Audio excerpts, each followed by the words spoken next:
By 1620, the Pilgrims had convinced a company of merchants in London to provide them with everything they needed to start a new colony.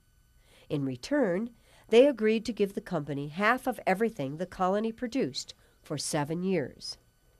In September of that year, the Pilgrims, along with a group of Anglican colonists, sailed for Virginia on a ship called the Mayflower. However, the ship was blown off course and ended up off of Cape Cod in New England instead. The Pilgrims realized they had come to a place where no English people had ever successfully settled, and where English laws did not apply.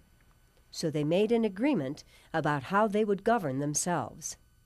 This agreement, called the Mayflower Compact, outlined a plan for a very simple form of democratic self-government and was the first such document in the history of America. After the Mayflower Compact was signed, the colonists began to search for a suitable site for their colony. The spot they chose was on a partially wooded hillside where an American Indian village had once stood. They liked this spot for several reasons. First, because some of the land had already been cleared of trees, so it would be easier to start farming, and also because it was right on Cape Cod Bay. Being on the bay was very important, not only because of its abundant supply of fish, but also because ships could safely anchor there, and this would allow goods to be easily transported to and from the colony. Plymouth's early days were very difficult and many people died. Nevertheless, with a lot of hard work, only 7 years after coming to America, the colonists had managed to create an outpost of English civilization in the wilderness. It is not surprising that it looked like the villages from which the settlers had originally come. However, unlike most English villages, New Plymouth had no stores where groceries, medicines, or tools could be purchased. It also had no hospital or school, and none of the friendly inns found in most English towns.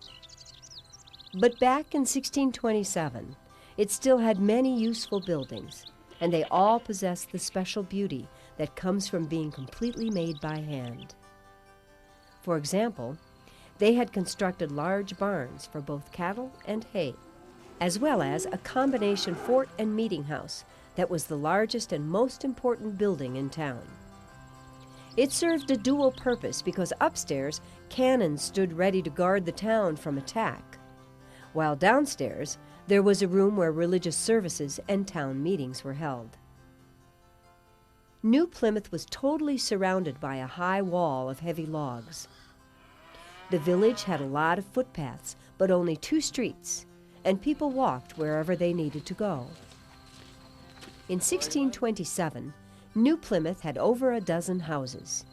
Each one stood on its own little patch of ground, and each had a garden where vegetables, herbs, and tobacco were grown. By modern standards, the houses of New Plymouth were pretty simple affairs, with their thatched roofs and walls of hand-split boards. Every house was different. For example, the home of the colony's longtime governor, William Bradford, and his wife Alice, looked like this. While down the street, Anthony and Jane Annabel and their 2 daughters lived here in a type of house called a hovel, meaning it was partially below ground. At New Plymouth, the chimneys were almost always smoking because wood was burned for cooking and heating. That was why large piles of wood were as common a sight as the piles of rubbish that stood outside each door. On the inside, the better houses had wooden floors, while the poorer ones had floors that were nothing more than hard-packed dirt.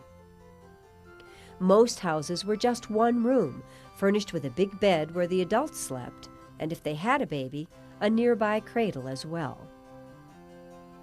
Wealthier colonists often had a few treasured pieces of beautifully carved furniture like these that they had brought with them from Europe. Every house had a table and chairs, which gave people a place where they could sit down to eat their meals or enjoy an evening of conversation. And in most houses, nearby shelves held precious items such as books, plates, and glassware, while on the walls, corn and onions could usually be found drying. As you can see, the colonists really didn't have many possessions, mostly just what they needed to survive and to live the very simplest kind of civilized life. Besides having the comfort and shelter of a good house, getting enough food to eat was even more important. New Plymouth was basically an agricultural community. That was why much of what its 150 people did each day had something to do with farming. The colony's farmland stood outside the walls of the town. Here, grains like rye and barley were raised. But by far, their most successful crop was corn, a New World plant that had been unknown to them back in England. American Indians had shown the colonists that the best way to grow corn was to use dead fish. Holes were dug, the fish were thrown in, covered with dirt, and then the seeds were planted on top. That way, when the fish rotted, they fertilized the corn plants and helped them grow. In the fall, when the plants were fully grown, the corn was harvested. Back in the village, the women prepared the ears for drying by braiding them together. After the ears had completely dried, the kernels of grain were removed. Then they were stored and could be ground into cornmeal whenever needed to make things like bread or porridge. The corn crops at New Plymouth were so good sometimes that extra corn was traded to the native people for valuable furs. These furs were shipped back to England and used to pay off the colony's debts.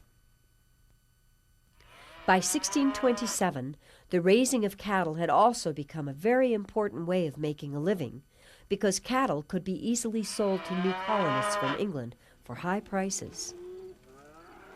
Getting enough food for the animals was a lot of work, since to make hay, acres of grass had to be slowly cut by hand, raked up, collected, and then prepared for drying. The dried hay was stored for the winter in the Dutch barn, whose roof could be raised higher and higher as more hay was added.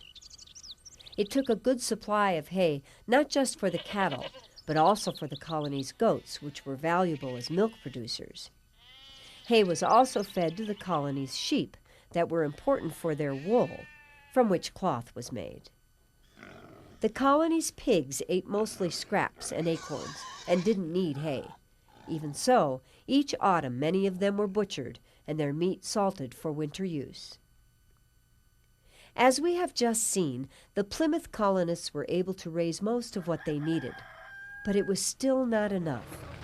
That was why they also hunted wild game and collected shellfish and other creatures that lived in the bay, so they always would have enough to eat. Besides providing food, there were lots of other tasks that needed to be done each day to keep the colony running smoothly. Ordinary things, such as preparing a supply of fuel for the blacksmith shop, making lumber for new houses, digging post holes for fences, or drying reeds for thatching. Having to do these jobs kept the people of New Plymouth very busy 6 days a week. But Sunday was the exception, for on that day it was forbidden to work, and everyone headed off to the meeting house to attend religious services. And so on that one special day that was given over to worship, the entire village shut down and became an unusually peaceful place.